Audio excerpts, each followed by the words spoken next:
Hello friends, welcome to your channel. In this video, we will cover how we could set maximum and minimum height and maximum and minimum width in a child view of constraint layout. For setting maximum and minimum height in a child view of constraint layout, the child view's height should be match constraint. Similarly, for setting maximum and minimum width in a child view of constraint layout, the child view's width should be match constraint. In Android Studio, first we will create a new project. We will select empty activity and we will give a name to the project.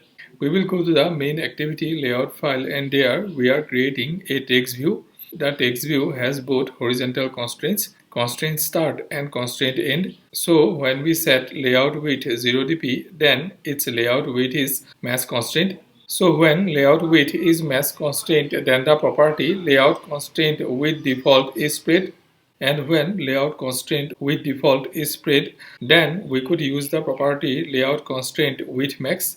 To use the property layout constraint with min, we need to change layout constraint with default property value to wrap. Similarly, this text view has both vertical constraint, constraint top and constraint bottom. So when we set layout height to 0 dp, then its layout height is match constraint.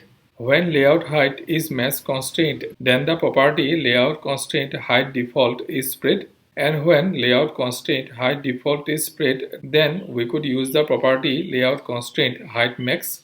To use the property layout constraint height min, we need to change layout constraint height default value to wrap.